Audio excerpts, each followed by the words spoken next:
सवालों की बात करनी है तो वीडियो दीजिए, नहीं तो कोई बात नहीं। और हाँ, रैली तो आपने देखी होगी, रैला देखा है आपने कभी? नहीं रैला क्या होता है? रैला भी निकलेगा, देखिए। बताइए 18 घंटे काम करके जो आदमी देश बेच रहा है उसको बेचने दीजिए थोड़ा सा, उसके बाद तो जनता उसी को बेच देगी, वापस चाय की दुकान पे लाके खड़ा कर देगी। तो जो सवाल पूछा जाए, मेरा सवाल में गलत क्या था? मैं जनता से ही पूछ रही थी मेरे सवाल में गलत क्या है। चाहती है मुख्यमंत्री जी ज्यादा विदेशों में घूमते हैं ना, अपने उत्तर प्रदेश पे ध्यान दिया होता तो आज उत्तर प्रदेश में विकास की गंगा वाकई में ही बह रही होती है। दिल है, 5 राज्यों के चुनाव हैं, अगर नहीं लेंगे बिल वापसी, किसान कहते 15 लाख रुपए भी चाहिए मोदी जी, तो मोदी जी कहेंगे अभी दूं 15 लाख, चेक काट दूं, कैश में ही दे दूं सबको। लीजिए, पाकिस्तान हमारे पे अटैक ही कहाँ करता है? बिल्कुल ही नहीं करता। जब से मोदी जी ने वहाँ बिरयानी खाई है, अटैक करना ही बंद कर दिया। तो इस वादे के तो मोदी जी इतने पक्के हैं कि जसोदा बहन के साथ अग्नि के 7 फेरों के वादे खाए और देखिए पूरा साथ निभाते हैं, एकदम खड़े रहते हैं। मैं दामिनी शर्मा सजग भारत में एक बार फिर से आपका बहुत बहुत स्वागत करती हूँ। और उत्तर प्रदेश में इस वक्त मौजूद है। उत्तर प्रदेश में किसकी बनेगी सरकार, कौन बनेगा मुख्यमंत्री और किसका होगा सत्ता पे राज, ये हर कोई जानना चाहता है। इस वक्त उत्तर प्रदेश की जनता ही नहीं, हर किसी के मन में यही सवाल उठ रहा है। योगी आदित्यनाथ, अखिलेश यादव, मायावती या कौन होगा उत्तर प्रदेश में मुख्यमंत्री? इसी के साथ मोहित शर्मा आज हमारे साथ जुड़े हुए हैं। उत्तर प्रदेश में जैसे अलग अलग बयान दिए जा रहे हैं, विकास का कार्य की बात की जा रही है, रोजगार की बात की जा रही है, महंगाई की बात की जा रही है, इन सभी मुद्दों को लेकर आज मोहित से बात करते हैं।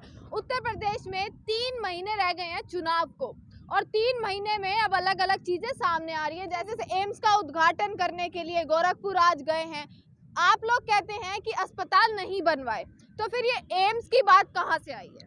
अभी आपने 2 दिन पहले की घटना देखी होगी, बिजनौर में एक हाईवे का उद्घाटन करने के लिए पहुंचे थे, एक रोड का उद्घाटन करने के लिए, नारियल फूटा, उससे पहले रोड ही धंस गया। देखा था ना आपने? वो तो आपने बताया नहीं, एक बार भी जिक्र नहीं करा, और आपने एम्स का जिक्र कर दिया। तो आप, ये रोड की तो घटना ऐसी है कि लोग के, जनता के सामने ही रोड नीचे धंस गया, तो दिख गया नारियल, नेताजी का फूटने से पहले ही रोड का नारियल फूट गया, पहले वो रोड पहले ही नीचे पहुंच गया। तो ये देख लीजिए, ये है योगी जी और मोदी जी का विकास। आगरा लखनऊ एक्सप्रेसवे पे चढ़ती हैं, अब तक कितनी बार धंसा है? फाइटर जेट भी उतर चुके हैं, बताइए धंसा हूं तो कभी? तो ये इनका विकास है। और ये विकास, सुन लीजिए, रुक जाइए, ये विकास ऐसा विकास इसलिए है क्योंकि जब आप उद्योगपतियों के हाथ में सत्ता देंगे, और उद्योगपति क्या करते हैं, जनता को शोषित करते हैं, जनता का शोषण करते हैं, और उसके बाद में जनता को रोड ऐसा देते हैं कि रोड पता नहीं कब गिर जाता है।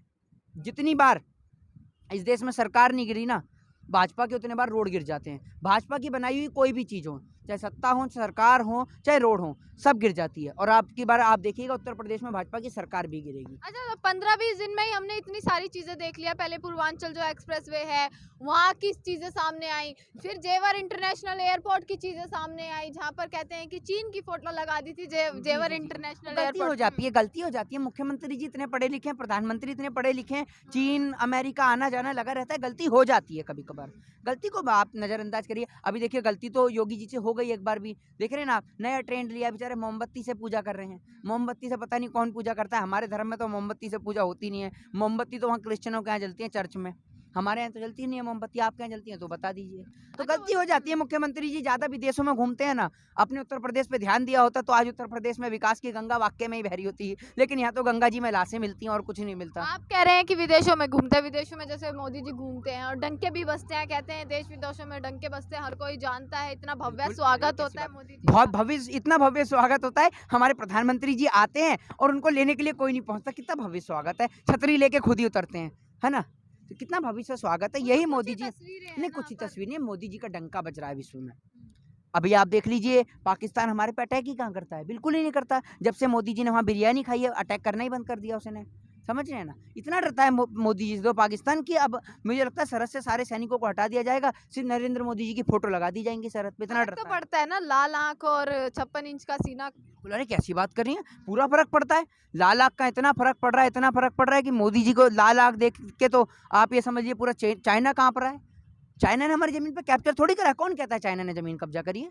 ये सब अफवाहें हैं, आप अफवाहों पे ध्यान मत दीजिए। उधर से नेपाल ने हमारी जमीन पे कोई कैप्चर नहीं करा। आज तरफदारी कैसे कर रहे हैं मोहित शर्मा? आज अंधभक्तों की नजर से भी तो देखिए कभी कभार, ये अंधभक्तों की नजर है, मोहित शर्मा की नहीं। आप तो नरेंद्र मोदी जी के हाथ धो के पीछे ही पड़ जाती हैं।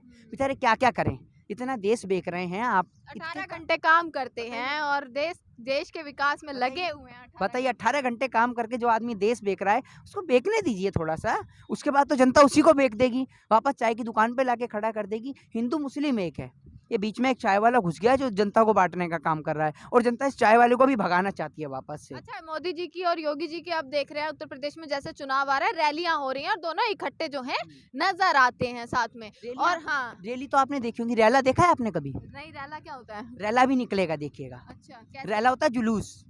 रैला पता है कैसे निकलेगा? जब भाजपा के नेता वोट मांगने जाएंगे ना, कोल्हापुरी चप्पल देखिए, कोल्हापुरी चप्पल से रैला निकलेगा। अच्छा, जनता निकालेगी बड़ा तबे बीजेपी वालों का।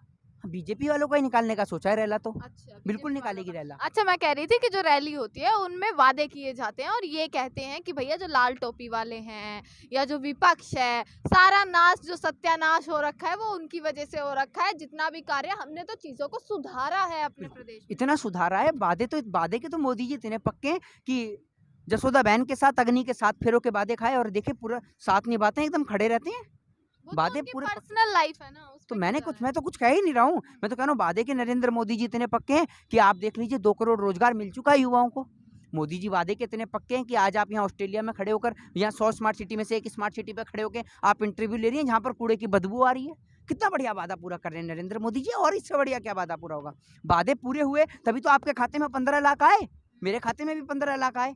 तभी तो देखिए 15 लाख में जैकेट ले आया मैं 5 लाख की, तो अभी 10 लाख पड़े हैं मेरी जेब में। समझे ना? हाँ, वादे सारे पूरे हो रहे हैं। अच्छा, जैसे जो किसान आंदोलन में जो भी चीजें हमने देखी कि 1 साल बाद इतनी सारी चीजें हो जाती हैं, 1 साल बाद आंदोलन में इतने सारे मोड़ आते हैं कि बिल भी वापस ले रहे हैं, कमेटी भी बना रहे हैं और हर मांग पूरी करने के लिए तैयार हो रहे हैं। एक साथ इतना बदलाव सरकार बड़ा में। दिल है सरकार का, हाँ। बड़ा दिल है। 5 राज्यों के चुनाव हैं, अगर नहीं लेंगे बिल वापसी, अभी किसान कहते 15 लाख रुपए भी चाहिए मोदी जी, तो मोदी जी कहेंगे अभी दूं 15 लाख, चेक काट दूं या कैश में ही दे दूं सबको? तो अच्छा। मोदी जी देने को तैयार है, अभी सब कुछ देने के लिए तैयार है। अभी आप ये समझिए अब तो उद्धार कर रहे हैं मतलब। उधार इतना बढ़िया कर रहे हैं देश का, इतना देश बेच दिया, और इससे ज्यादा उधार हमें नहीं चाहिए। मेरे ख्याल से मेरे को तो नहीं चाहिए इतना उधार, अपना देश को चाहिए। आपको चाहिए तो आप ले लीजिए उधार, अपना घर बिकवा दीजिए, आपके घर की भी रजिस्ट्री करवा देंगे नरेंद्र मोदी जी। सरकारी और सस्ते दामों पर सरकारी संपत्ति खरीदने के लिए, रेलवे खरीदने के लिए, एयरपोर्ट खरीदने के लिए, एयर इंडिया BSNL खरीदने के लिए सरकारी दलाल से संपर्क करें, भारतीय जनता पार्टी के नेताओं से संपर्क करें। आप समझ रहे हैं? आप इतनी आलोचना चले कर रहे हैं, हाँ। कोई नहीं, आपका खुद की राय है और जनता की खुद की राय है, पर अगर भाजपा नहीं तो प्रदेश में फिर किसको एक बेहतर ऑप्शन देख हाँ, पाएंगे? बिल्कुल सही। नरेंद्र मोदी और योगी जी से पहले तो देश चलता ही नहीं था, भूखे मर रहे थे सारे के सारे। ये इसरो जो बना, ये जो एम्स बना, ये जो मेडिकल के इतने बड़े बड़े इंस्टीट्यूट बने, ये जो एजुकेशन बनी, आपने 2014 के बाद में किया होगा जर्नलिज्म, मेरे ख्याल से, है ना?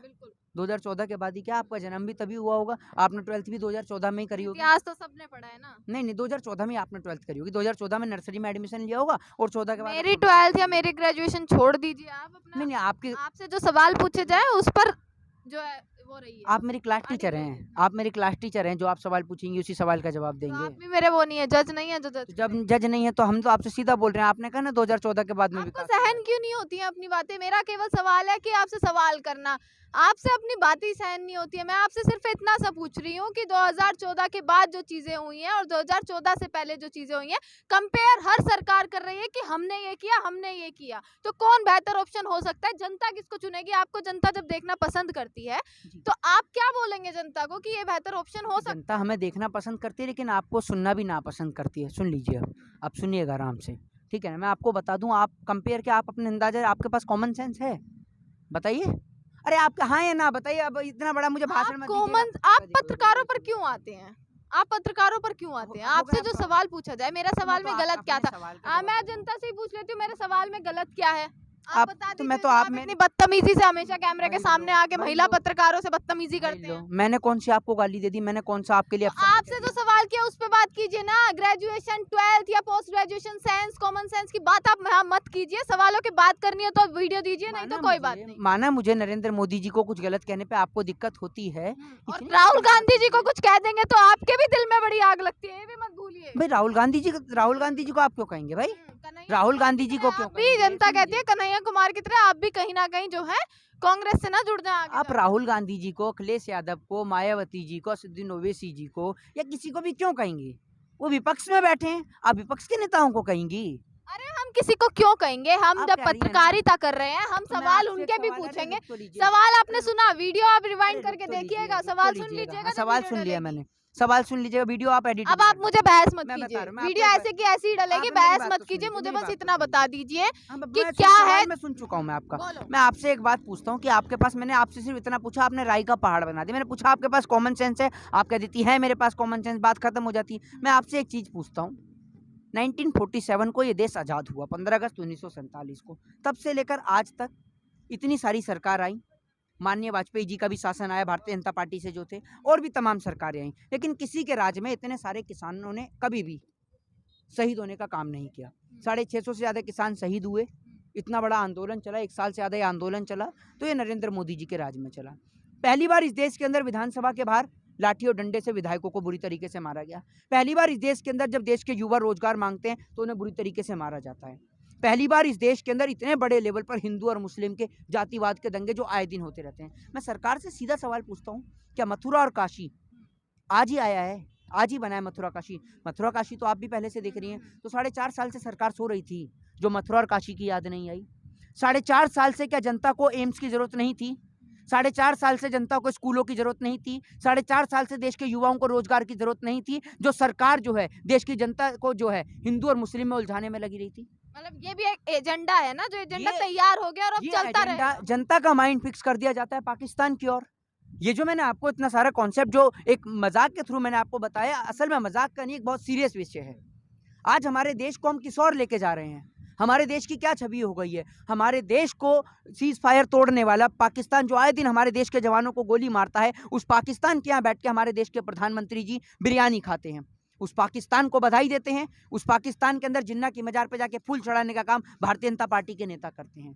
अब हमें पाकिस्तान से कोई प्रेम नहीं है। देखिए, मैं आपको सीधे तौर पर बताता हूँ, वही बताना चाह रहा हूँ मैं आपको कि जब जिन्ना की मजार पे भारतीय जनता पार्टी के नेता जाते तो नरेंद्र मोदी उन पर सवाल क्यों नहीं खड़े करते? सीधे तौर पे आपसे मैं कहना चाहता हूँ। दूसरी बात ये कि भारतीय जनता पार्टी के अंदर डेवलपमेंट पे बात नहीं होती, एजुकेशन और हेल्थ पे बात नहीं होती। क्यों नहीं होती भाई? कभी डिप्टी सीएम बयान देते हैं केशव प्रसाद मौर्य कि भैया मथुरा काशी का मुद्दा उठेगा, बताइए क्यों उठेगा मथुरा काशी का मुद्दा? 4.5 साल से आपके पास केंद्र में आपकी सरकार थी, उत्तर प्रदेश में आपकी सरकार थी। अगर आप हिंदू हितैषी होते तो 4.5 साल में आप मथुरा का मुद्दा निपटा चुके होते। आपने क्यों नहीं उठाया?